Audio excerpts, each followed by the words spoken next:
giơ tay xoa xoa xoa xoa đều, đừng nên cho tay lên mặt mũi miệng và hạn chế đi ra nơi đông người để lùi virus corona.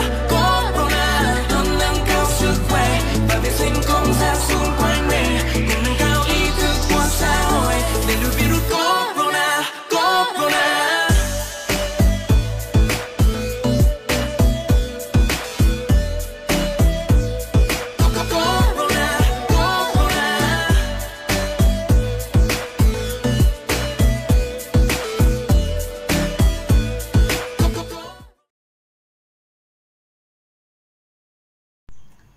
Alors, j'ai beaucoup de choses à te raconter par rapport à ce qui s'est passé pour nous. Déjà, je voulais revenir sur un point, un truc que j'avais complètement oublié et pourtant qui était vachement important. C'était quand on était à Vinlong. Donc, tu te souviens, ça s'était mal passé avec la gérante de l'hôtel. Mais il y a eu aussi un problème avec le scooter. Donc, on a emprunté un scooter dans l'hôtel, comme ça se fait souvent. Et donc, on s'était baladé et tout ça. Donc, au bout de, je sais pas, une demi-heure, une heure, je dirais. En fait, sur la route, il y a un scooter qui était arrêté et la personne avait du mal mettre la béquille et donc le scooter est tombé sur la route et bien, tu sais, genre en plein milieu de la route. Et en face de nous, il y avait un camion qui arrivait. Donc du coup, on a fait une espèce de... Ouais, on a fait une espèce de mélange et tout et en même temps, les freins marchaient super mal. Donc du coup, on a freiné à mort, mais ça freinait pas assez, on a dérapé comme des fous. Enfin, je dis ça, mais en vrai, c'était spectaculaire pour nous, tu vois, parce que c'était notre premier accident de toute notre vie. Mais je pense que de l'extérieur, c'était pas si fou que ça, surtout que là-bas, au Vietnam et même en Asie tout court, ils ont l'habitude de se gameler en scoot, donc c'est pas quelque chose d'extraordinaire. Le camion, par exemple, il s'est même pas arrêté, tu vois, il a continué sa route et puis c'est tout. Par contre, le coiffeur qui était juste en face, et d'ailleurs c'était à lui qu'appartenait la moto qui est tombée, du coup il nous a complètement pris sous son aile, donc il nous a direct assis sur des chaises, il nous a donné du désinfectant parce que du coup on avait des plaies un peu partout. Il a pris la moto, il nous a demandé de la mettre devant son shop, donc c'était un shop ouvert, hein, donc comme souvent. Et donc du coup il nous a donné de l'eau et tout, enfin vraiment très gentil. Et on a compris petit à petit que en fait dans le coin, même si c'était perdu, il y avait des, comment dire, des garagistes si tu veux, enfin un genre de garagiste en tout cas, qui seraient dans le coin et qui pourraient réparer notre scoot. Parce que le problème était qu'il y avait un câble qui pendait devant, on sait toujours pas à quoi servait ce câble d'ailleurs, parce que les freins marchaient et tout et la moto repartait, mais... Voilà, il y a des petites éraflures évidemment de noir sur la moto, mais après on voyait pas de... Mais bon, après tu vois ce truc qui pendait, enfin ce câble, c'était vraiment un problème quoi. Pour nous, ça pouvait être grave, on n'en savait rien. Donc du coup on a marché longtemps et en fait aucun garagiste du coin voulait nous prendre. Ils n'arrêtaient pas de hurler et de lever les bras en l'air, donc ça veut dire non, tu vois. Donc ils voulaient même pas qu'on s'approche ni rien, avec ou sans masque, hein, parce qu'on avait nos masques. Donc il criait coronavirus et tout, et donc il nous signalait de ne pas avancer. Donc on est revenu bredouille chez le coiffeur, et donc le coiffeur et sa mère ils étaient complètement scandalisés par ce qui se passait, et du coup ils ont pris, enfin le coiffeur a pris notre moto avec une copine ou une frangine, je sais pas trop, et donc ils sont allés tout seuls chez le garagiste, et ils sont revenus 10 minutes plus tard, tu vois, alors que nous ça nous avait pris une demi-heure de chercher ça. Et ils sont revenus, le câble avait été rescotché, mais voilà, et ça fonctionnait bien, donc on a essayé de lui donner de l'argent en lui disant bah c'est ce qu'on te doit et tout, dis-nous combien t'as payé. Mais il voulait pas nous dire, bon ça se trouve il a rien payé du tout, hein, pour un bout de scotch c'est possible. Mais en tout cas il voulait rien, et on voulait lui payer aussi comme dédommagement, je sais pas pourquoi, mais on était complètement redevable en tout cas envers ce mec, tu sais, qui nous avait aidé et tout, à un moment où... on se sentait tellement perdu, surtout qu'à ce moment-là, enfin, on se dit personne nous approche, en fait, on était vraiment content que lui, il ose nous approcher. Donc il nous a dit quand même que c'est quand même un peu à cause de lui qu'on a eu cet accident, donc il se sentait redevable aussi. Et du coup, voilà, c'était 50-50. Il a dit qu'il avait adoré mes cheveux bleus, c'était rigolo. Il voulait me les couper d'ailleurs, mais je dis non, on va laisser comme ça. Mais oui, alors, du coup, enfin tout ça pour te dire que dans ce genre de contexte, au Vietnam en tout cas, si t'as un problème comme ça, que tu te pètes la gueule, que t'as un problème grave, je sais pas, tu fais une crise cardiaque ou quoi, enfin j'en sais rien, mais en tout cas il est possible que les gens aient tellement peur que tu aies le virus que du coup ils t'approchent pas du tout. Et en fait le truc au Vietnam aussi qui nous avait un peu embêtés, c'était qu'on avait l'impression qu'il y avait un anti-touriste, mais en fait c'était pas vraiment qu'une impression parce que en fait en gros on pense, en tout cas c'est une supposition, mais on pense que eux ils croient que ça vient des touristes forcément, et que c'est les touristes qui peuvent l'attraper, les touristes qui peuvent le donner. Alors je sais pas comment est diffusée l'information au Vietnam, je sais pas du tout.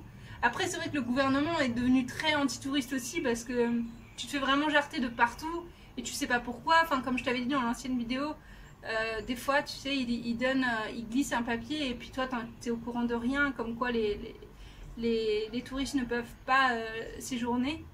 Donc t'es un peu jarté petit à petit mais non officiellement, tu vois. Mais le truc qui était encore plus marquant, c'était quand tu te balades ou quand tu parles avec un Vietnamien pour n'importe quelle raison. En fait, il met un masque, généralement que pour toi en fait. Que pour toi en tant que touriste, ou des fois il met son t-shirt comme ça. Alors que juste avant, entre eux ils le portent pas, tu vois. Par exemple, on est revenu à Ho Chi Minh, et Ho Chi Minh, au moment où il y avait plein de touristes, ils portaient tous des masques. Et là, quand on est revenu et qu'il y en avait beaucoup moins, il y avait quasiment pas de touristes, et ben la plupart n'en portaient plus, tu vois. Et ils en portaient que par rapport à nous. Donc vraiment étrange, très étrange comme sensation. Mais bon, alors là du coup je vais un peu vite parce que du coup tu vas dire pourquoi ils sont revenus à Ho Chi Minh. Alors en fait on était à Mui Ne. Mui Ne c'est une espèce de station balnéaire hyper sympa où tu as la mer et tout, c'est joli, mais c'est complètement investi par les Russes. Il y a énormément de Russes là-bas. Et comme les Russes à ce moment-là ne déclaraient pas les cas de coronavirus, d'ailleurs même aujourd'hui c'est un peu... mais bon. Et en tout cas si tu vois sur la map, tu vois qu'il n'y a pas beaucoup de cas. Et donc du coup les Vietnamiens, eux, ne se méfient pas trop des Russes, ils pensent que qu'il n'y a pas de problème. Et du coup il y avait beaucoup de choses ouvertes quand nous on est arrivés. Bon, il y avait quelques trucs fermés, mais enfin vu que ça reste une station balnéaire, si tu veux, il y avait plein de restaurants et tout. Et on se sentait plutôt en sécurité. Normalement on était censé rester 3 jours. On est resté plus longtemps. Il faut dire aussi que dans l'hôtel où on avait réservé, en fait, donc ils ont 3 hôtels dans le même catch, je crois, dans un peu le même coin, quoi, le même quartier. Et nous, quand on est arrivé, ils nous ont dit ah mais on va vous mettre la plus belle chambre. On sait pas pourquoi. Alors Tristan lui il pense que c'est pour qu'on puisse mettre une bonne note parce qu'en ce moment ils ont pas assez de gens dans leur hôtel, c'était possible. Donc ils nous ont filé un gros truc, tu vois, une mezzanine et tout, c'était vraiment stylé. Donc là, bon, il manquait juste la cuisine, tu vois, mais à un moment on s'est fait, genre on a râpé des carottes et tout, des concombres, et on a pris un yaourt et tout, et on a fait notre espèce de bouffe comme ça. Mais oui, mais c'était vraiment sympa, donc du coup on est resté plus longtemps, sauf que un matin, quelqu'un frappe à la porte. Pour nous dire que le gouvernement avait demandé à ce qu'ils ferment au moins un hôtel, et donc du coup c'était le nôtre, celui où on était. Donc on allait être tous dispatchés dans d'autres chambres, dans un autre établissement qui leur appartenait aussi. Donc on reprend les affaires, mais tout ça tu sais, tu stresses quand même parce que tu te crois vraiment bien en sécurité, tout, tu te dis ok c'est bon, là je pense qu'on peut établir un nouveau plan. Et en fait c'était vraiment galère parce que tous les jours il pouvait se passer un truc quand même, comme quoi tu pouvais être jarté ou...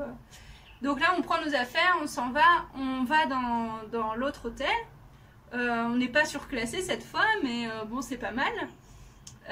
Donc on y va, bon il y a la piscine et tout. Et là dans la piscine justement on rencontre d'autres Français. Donc ça fait très longtemps qu'on n'avait pas parlé avec d'autres Français. Et eux donc ils paniquaient un peu, comme nous quoi en fait. Donc il y avait un couple qui avait déjà pris leur billet d'avion de retour, qui était un peu comme nous, qui voulait voyager 1 an. Et qui finalement, eux ça faisait 4 mois je crois qu'ils voyageaient. Et finalement ils décidaient de rentrer pour voir leur famille dans ce contexte un peu particulier, pour aussi être soulagés, parce qu'en fait, ce qu'ils disaient, et c'est le discours qu'on avait aussi, c'est qu'on ne pouvait pas vraiment profiter du voyage en fait. T'es tout le temps dans l'angoisse, t'es tout le temps dans le stress, tous les soirs tu réfléchis à un nouveau plan, Tu sais pas si tu vas arriver à la destination, tu sais pas si une fois arrivé à la destination, ton hôtel il sera toujours ouvert, même si tu as appelé la veille ou même quelques heures avant, t'en sais rien. Des fois, ils décident de pas t'accepter, c'est tout. Tu sais pas si tel site touristique sera ouvert. En plus, tu sais pas si toi-même tu es malade et si tu es en train de contaminer quelqu'un pour ton bonheur égoïste de continuer ce voyage. Enfin bref, du coup, c'est plus un bonheur non plus parce que tu vois, les Vietnamiens, tu les vois pas vraiment en fait. Tu les découvres pas dans leur vie, dans leur personnalité, dans la façon d'être, dans la façon de vivre. Parce que là, même leur façon de vivre est complètement bousculée. Et même eux, ils réagissent de manière très paniquée en fait. Et pas de manière normale en fait finalement. Donc, et puis c'est très difficile de les approcher maintenant, tu vois. Vraiment, c'était impossible. Donc voilà, donc eux ils en étaient là et ils se sont dit bon le plus simple c'est qu'on prenne un billet d'avion. Donc ils avaient acheté leur billet d'avion et ils nous disaient qu'ils se sentaient largement plus soulagés maintenant qu'ils l'avaient acheté. Donc nous on se disait ouais non quand même, peut-être que dans un mois ce sera mieux, peut-être que dans un mois on pourra revisiter les trucs et tout et que ça sera calmé tu vois. Nous on avait ce discours là à ce moment là, je te dis ça c'était il y a à peu près 1 ou 2 semaines. Et à côté, il y avait un autre couple qui allait en Thaïlande et qui disait que apparemment en Thaïlande, il y avait déjà moins de cas et que c'était facile d'y vivre. Bon, ça on le savait parce qu'on avait déjà été 1 mois et que c'était facile aussi d'y rentrer pour l'instant. Donc, on réfléchit. Le soir même, on regarde les vols et on commence à se dire ouais, ça va, il y en a des pas trop chers et tout, on pourrait regarder et tout. Mais le lendemain, on avait prévu plein de visites. Enfin, on avait prévu d'aller voir la baie avec plein de pêcheurs, on avait prévu de voir les dunes et tout, donc le matin on se lève très tôt à 6 h du mat pour voir tout ça et vers midi à peu près, 11h30 midi on rentre et là comme d'habitude de toute façon on est beaucoup sur les réseaux hein, à cause de la panique et tout, mais on regarde les réseaux, on regarde en même temps les billets d'avion et on re-regarde tu vois et là on voit que ça a vraiment augmenté, genre de 100 balles à peu près tu vois. Donc là on se dit oh putain mais là ça augmente tous les jours comme ça, on va pas pouvoir acheter de billets, ça va être compliqué pour nous. Après, il nous faut aussi encore de l'argent pour rentrer en France, on sait jamais. Enfin, du coup, on a paniqué. Mais clairement, en fait, c'est ce qui s'est passé. On a paniqué et on a pris un vol pour le lendemain à 10 h, partant de Ho Chi Minh. Donc, on n'y était pas du tout à Ho Chi Minh. Il faut à peu près 3 heures de bus pour y aller, un truc comme ça. Donc, il fallait prendre un bus. Du coup, on était voir à l'hôtel et on leur a demandé c'est quand le prochain bus. Il a dit ah bah oui, il y a un bus, mais c'est le dernier de la journée et il part dans 1 demi-heure. Évidemment, nos valises étaient complètement éclatées. On n'avait pas du tout prévu ça. Moi, j'étais en train de prendre une douche. Tristan, il arrive en trombe, il dit faut qu'on parte dans 1 demi-heure. Alors pendant qu'il réservait le billet d'avion sur internet, moi j'étais en train de préparer tout et de mettre tout dans les sacs. Après, on a pris nos sacs, on a couru. On est monté, on a dû annuler aussi la nuit d'après parce qu'on avait réservé une nuit en plus. Donc on a dû l'annuler, tout ça, on nous a remboursé la caution, tout ça. On est parti avec nos sacs, on est arrivé à l'endroit du bus et le bus arrivait. Donc on est monté dedans, on a vraiment sauté dedans. Donc là, comme d'hab, ils prennent ta température, tu mets du gel sur les mains et tout. Et puis c'est parti, hop, roule.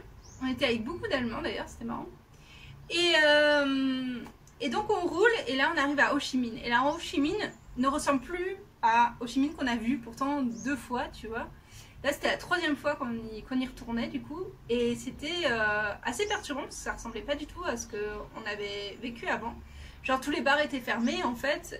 C'était une ville un peu plus morte. Et surtout on avait entendu dire que beaucoup d'hôtels ne fonctionnaient plus. Donc nous la veille en fait, non c'était pas la veille, c'était juste avant de partir, en même temps que de réserver le bus. On a demandé à l'hôtel précédent de les appeler, d'appeler un hôtel qu'on connaissait là-bas pour être sûr qu'ils nous prendraient. Donc elle, à Ho Chi Minh, celle qu'on avait prévu d'aller, elle nous a vu direct, elle nous a reconnu direct et elle a dit ok pas de problème je vous prends. Il n'y a pas de souci mais on sentait qu'on était ses derniers clients quand même quoi. Hein. Vraiment je pense qu'il n'y en aura plus beaucoup d'autres après. Donc nous on lui a expliqué, on lui a dit bon bah là c'est juste pour une nuit, on prend notre avion demain matin à 9 h, ok pas de souci. On dort, on essaye en tout cas, mais tu sais vraiment stressé quoi, parce que tout ça c'est fait dans la panique. On n'est jamais parti comme ça, aussi paniqué, aussi au dernier moment, enfin tu te rends compte que le matin quand même on faisait nos visites et tout sans penser qu'on allait partir en trombe et aller à un avion le lendemain quoi. Vraiment on était loin d'imaginer ça. Donc on dort, on se réveille, on prend le bus, on arrive, là déjà les gars du bus, donc on rencontre 2 étrangers dans le bus qui vont aussi en Thaïlande et qui nous disent qu'il faut absolument télécharger une application et tout. C'est une application en fait où jour après jour, pendant 15 jours, tu dois dire comment est ton état. Alors sur le coup on pensait que c'était valable pour nous, mais en fait non, puisque nous avant on était au Vietnam et on était au Cambodge et tout. Et tout ça en fait c'était pour les gens qui venaient de France, je crois, Iran, enfin tous les pays très touchés en ce moment, Italie par exemple. Et donc nous c'était pas notre cas, donc en fait l'application déjà tu gères pour nous, mais pour les autres en tout cas c'est le cas. On arrive pour les bagages. Alors évidemment les bagages en soute n'étaient pas compris, ça nous a coûté 100 balles de plus, mais bon. Et du coup on arrive et donc elle nous dit il faut un billet de continuation. On le savait en plus, mais on avait complètement zappé avec la panique et tout. Et on l'avait fait pour le voyage précédent, pour aller en Thaïlande la première fois. Mais ça avait servi à rien parce qu'on ne l'avait pas demandé. Mais là, évidemment, comme ils sont un peu plus, tu sais, genre ils font gaffe et tout, ils nous le demandent. Donc, on se fout dans un espèce de café-restaurant. On achète juste une choupa choups, tu vois, pour avoir le wifi parce qu'on était obligé. Donc, on fait ça. On chope le wifi. On va sur Orbitz. Orbitz, donc c'est une compagnie aérienne qui en fait prend tes billets et normalement elle te rembourse 24 heures plus tard. Et c'est exactement ce qu'on a fait la première fois qu'on est allé en Thaïlande. Donc on se disait pas de problème. On le prend pour aller pour faire Thaïlande Cambodge, Phnom Penh. Et on prend, il nous a coûté 150 balles. Mais on se disait normalement 24 heures plus tard si tu l'annules t'es remboursé. Je dis bien normalement. Donc on va dans cet avion. Écoute, tout se passe bien. Personne nous prend notre température, mais en fait c'est normal parce que du coup, en vrai, ils ont des espèces de capteurs qui fait que ils regardent en fait la température de tout le monde à un certain endroit. Donc ils sont pas là avec les bips un par un et c'est plus facile. T'as quand même un truc à remplir, un papier et tout, assez spécial, mais à part ça, nous on est passé entre les gouttes En fait maintenant pour aller en Thaïlande, tu as besoin d'une attestation qui date seulement de 3 jours d'un médecin, comme quoi tu as été testé négatif au coronavirus. Et c'est impossible à obtenir en fait aujourd'hui parce que du coup tu peux pas être testé comme ça, hop, par le médecin, c'est pas possible. Donc c'est une façon encore un peu comme Vietnam de dégager les gens mais de manière non officielle. Mais nous on est passé juste, en fait c'était à ce moment-là, c'était juste pour les pays qui sont, enfin pour les gens qui venaient d'un pays qui était très touché par le coronavirus, mais à ce moment-là c'était la France et tout, mais nous on venait pas de là, encore une fois on venait du Vietnam. Donc nous on nous a rien demandé du tout. Mais aujourd'hui, apparemment ça a changé à partir de aujourd'hui, donc le 29 mars, c'est pour tous les voyageurs. Donc nous on avait conscience de ça, on avait conscience que tout pouvait bouger à n'importe quel moment et c'est pour ça aussi qu'on a pris en panique ce vol. Donc on est arrivé quand même en Thaïlande, franchement on n'y croyait pas. Sérieux, quand on est arrivé on s'est dit mais c'est pas possible, on est passé. On pensait qu'on allait être en quarantaine, on pensait, parce que ça aussi, si tu venais de France, tu étais en quarantaine en plus. Enfin bref, on pensait devoir télécharger cette application qui est quand même assez lourde, parce que du coup, enfin, ça prend de la place, et elle était compliquée, en plus le téléphone de Tristan ça marchait pas. Enfin bref, vraiment gros stress, mais on est passé, et on était très étonnés d'être passé.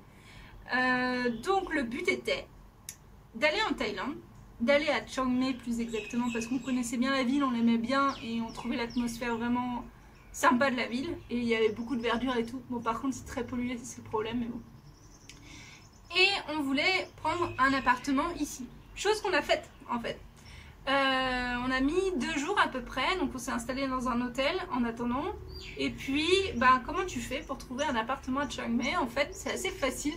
T'as juste à te balader dans le coin, alors dans le quartier que tu as envie. Donc nous c'est le quartier de Naman. Et ce quartier là en fait il est très connu parce qu'il est assez étudiant, donc beaucoup d'étudiants prennent un appart ici. Il y a des... En fait ça s'appelle un condominium. Donc un condo c'est, et ça se dit en thaïlandais aussi, c'est un espèce de grand immeuble avec normalement, enfin la plupart du temps, piscine et salle de gym dans l'immeuble. Et donc tu payes pour un mois minimum. Il y en a, ils demandent 3 mois, hein, mais nous du coup c'était que un mois. Donc on fait ça, on en trouve un et puis on s'installe. Et là du coup bah, on est installé. Si tu veux je peux te montrer. C'est parti. Alors là c'est... Attends, je vais changer la luminosité. Oups. Voilà. Là c'est le mini balcon qu'on a. Ok. Alors là c'est l'espèce de lit avec une grande étagère. Et là ça c'est des banderoles qu'on avait achetées au Népal. On a utilisé du coup pour faire notre brèche chez nous. Là c'est la télé, on a acheté un Chromecast pour pouvoir regarder nos séries préférées. Là c'est le salon avec la cuisine de l'autre côté. Tu peux voir le drapeau breton. Dans les condos tu peux demander des trucs particuliers quand tu loues un appart. Donc nous on a demandé une table et 2 chaises. Ça se fait assez souvent ça. Et on a... Donc là c'est une penderie avec la porte et la salle de bain. Oups. Donc t'as les chiottes là. Là t'as la douche. Et voilà. Et là on a fait le tour.